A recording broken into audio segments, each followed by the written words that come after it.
नमस्कार। आइए हम पुनः जयशंकर प्रसाद की पाठ की तीसरी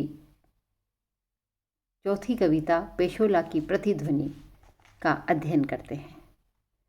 यह कविता कवि ने जो अब तक कविताएं पढ़ी हैं हमने, जिनमें छायावादी भाषा, छायावादी सौंदर्य, प्रकृति का अनुपम श्रृंगार करती हुई भाषा, उन सब से युक्त अध्ययन किया कविताओं का, किंतु यह कविता उन सब से अलग कविता है और इसमें हम देखेंगे कि उन्होंने आज़ादी के प्रतीक महाराणा प्रताप की जन्मभूमि मेवाड़ का नाम लेकर और उसी के प्रति एक आह्वान करते हुए सामान्य जनता से यह कहा है कि कौन अब उस प्रतिध्वनि को सुनता है।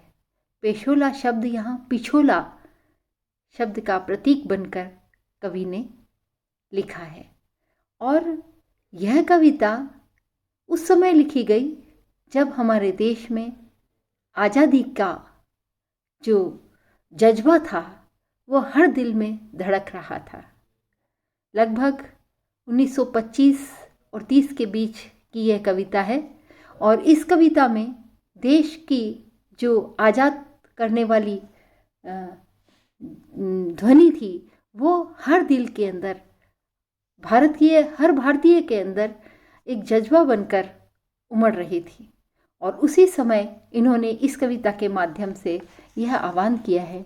तो हम देखते हैं, अरुण करुण बिंब, हमारे देश का एक लाल करुण यानी हृदय में करुणा भर देने वाला बिंब जो है वो कौन सा है? राजस्थान है ना। तो हमारे भारत के नक्शे के अंदर पश्चिम में स्थित जो राजस्थान है वो आज भी सबके हृदय में करुणा भर देने वाला, लेकिन ओजस्विता लाल रंग, अरुण लाल रंग जो है ओजस्विता भरने वाला है। जैसे सूर्य का उगता हुआ सूरज का होता है वैसा ही वह निर्धूम भस्म रहित ज्वलन पिंड, ना तो उसमें भस्म है और ना ही उसमें धुआं है, किंतु फिर भी वह जलता हुआ पिंड है। राजस्थान ऐसी वीरों की भूमि थी जो ना तो वो समाप्त हो चुकी है और ना ही उसमें धुआं है, लेकिन फिर भी उसके अंदर वीरता जो है वो अंग अंग में फड़कती हुई दिखाई देती है। आज भी हम न जाने कितनी कहानियाँ, न जाने कितने बलिदान, न जाने कितनी आहुतियाँ इस धरती ने, राजस्थान की धरती ने लुटाई है। विकल विवर्तनों से व्याकुल कर देने वाले जो परिवर्तन हुए हैं हमारे देश के अंदर वो, और विरल प्रवर्तनों से न जाने कितने प्रवर्तन भी हुए, हमेशा के लिए बदल देने वाले।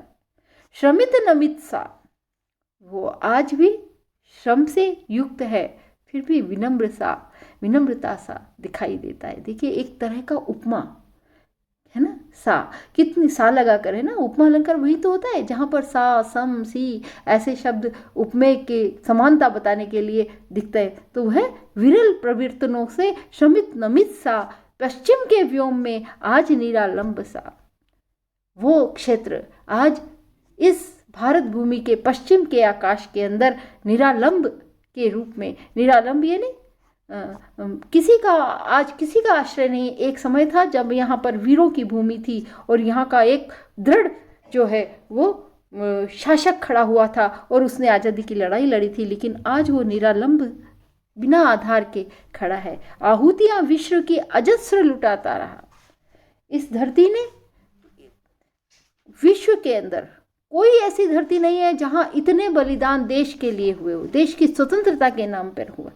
और तो और पुरुष ही नहीं, यहाँ तो स्त्रियों ने भी जौहर की ज्वाला, न जाने कितने जौहर हुए, कई बार जौहर हुए इस धरती के ऊपर, और यहाँ अनेक अजस्र बलिदान हुए, आहुतियां दिए उसने स्वतंत्रता को बनाए रखने के लिए। सतत सहस्र कर माला, हजारों हाथों की माला पहना दी उन्होंने।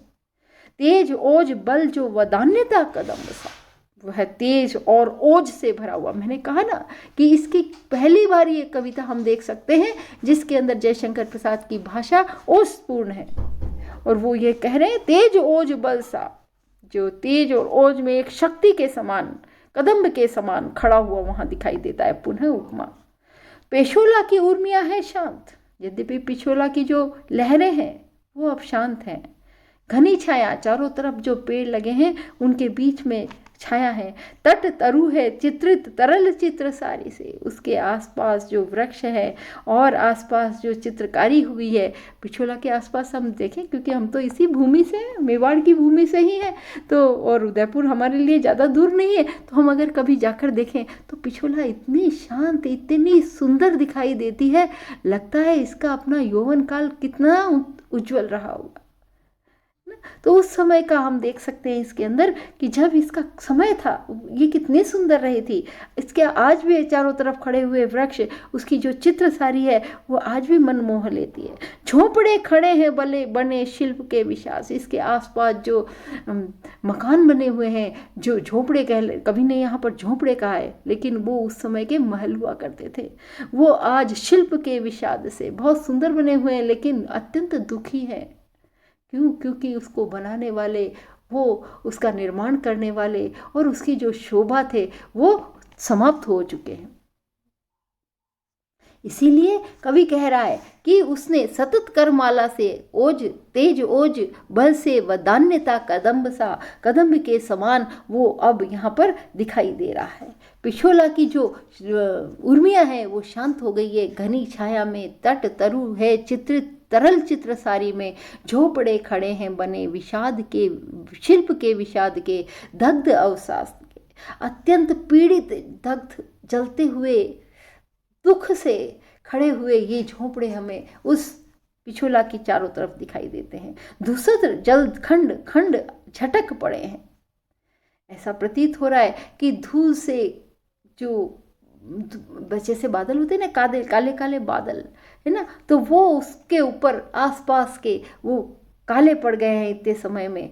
शांत विजन अनंत में, वो ऊपर विजन जहाँ कोई दिखाई नहीं देता, ऐसे अनंत के अंदर वो खड़े हैं। काली माँ बिखराती है संध्या की कलंक सी, जब संध्या हो जाती है तो एकदम काले काले से वो पानी के अंदर भी दिखाई देते हैं। तो इस प्रकार से काली माँ बिखरा रही है, वो संध्या के कलंक सी। शाम होते ही जैसे काली माँ देखने लगती है, मानो वो उसके कलंक बता रहे हों कि आज भी हम कैसे गुलामी को ओढ़े हुए बैठे हुए हैं।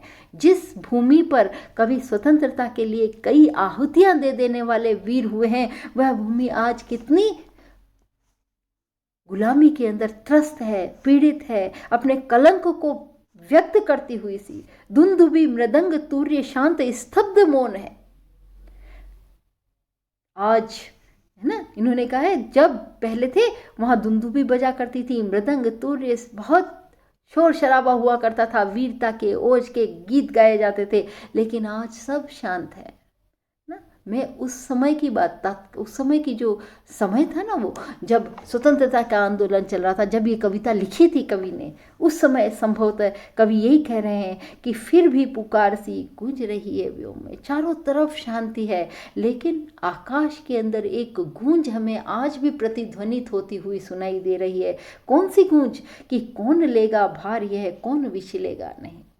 कौन ऐसा है जो इस धरती को स्वतंत्र करने का भार लेगा, और कौन ऐसा है जो अब भी विचलित नहीं होगा।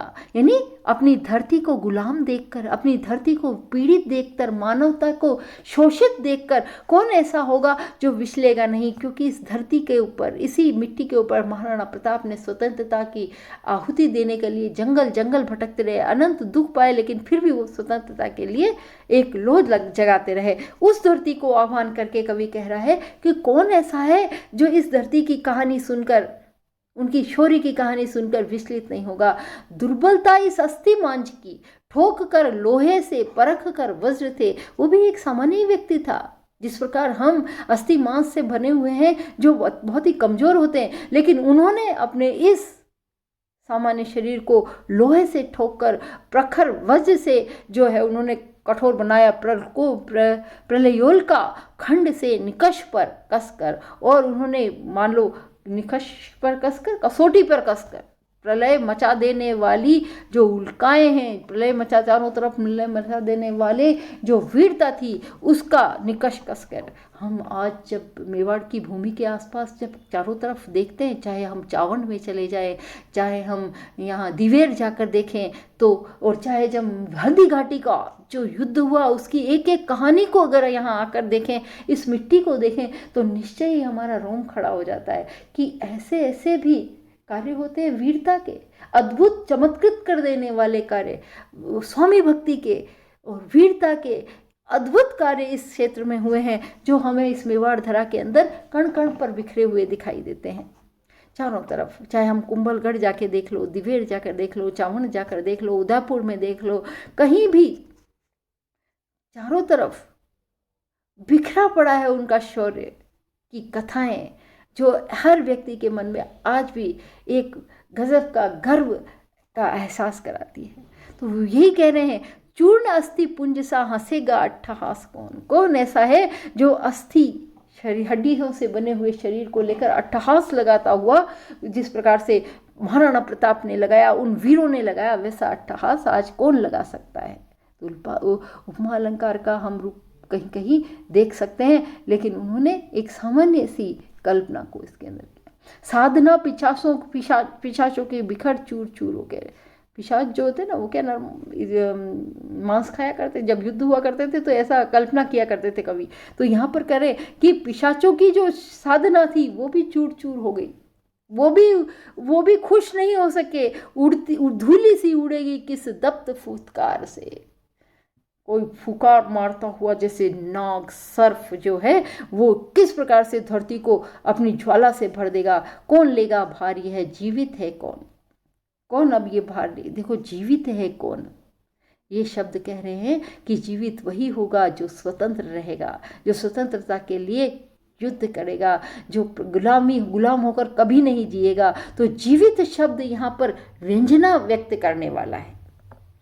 अब इस धरती पर, इस गुलाम रहती हुई धरती पर, अंग्रेजों की गुलामी हमारी घोर चारों तरफ थी, हर व्यक्ति त्रस्त था। तो कह रहा है कि आज कौन जीवित है, उस महाराणा प्रताप की तरह जो उस काल में भी अकेले स्वतंत्रता के लिए लड़ते रहे, वो जीवित थे, वैसा आज कौन जीवित है।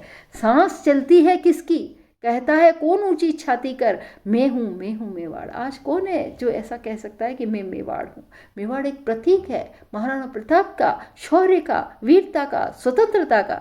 तो वह इसमें कवि ने कहा है, अरावली श्रृंग सा समुन्नत सिर किसका है। अरावली की परम जो श्रृंखलाएं हैं उनके समान उपमा अलंकार देखिए, किसका ऊंचा सिर है, बोलो कोई, अरे कोई तो बोलो, क्या तुम सब मृत हो। मतलब वही मैंने कहा, जीवित जो शब्द था वैसी व्यंजना थी। जीवित होने का क्या अर्थ है, जीवित होने का अर्थ केवल सांसें लेना नहीं होता है। जीवित अर्थ लेने का अर्थ होता है उसकी जीवित होने की जो अंदर से लालसा है, जीवित होने का जो एहसास है, वो उसको चारों तरफ के लोगों को ये बताए कि वो ना तो गुलाम रह सकता है, ना पराधीन रह सकता है, स्वतंत्र होकर एक शौर्यवान होकर चारों तरफ जीता है, उसको कहते हैं। तो वह कही कौन बोलो, क्या तुम सब मरे हुए हो। वो समय ही ऐसा था, संभवतः बहुत कम लोग थे जिन्होंने आज़ादी के संघर्ष के अंदर अपनी जान गंवाई और उन्होंने अपने आप को न्योछावर कर दिया। बाकी लोग तो केवल स्वतंत्रता के लिए अपना जीवन जीते रहे। तो क्या तुम सब मृत हो, कवि कह रहा है। ओजपूर्ण भाषा है ना, एक प्रकार से आह्वान करने वाली, कि क्या तुम सब मरे हुए हो।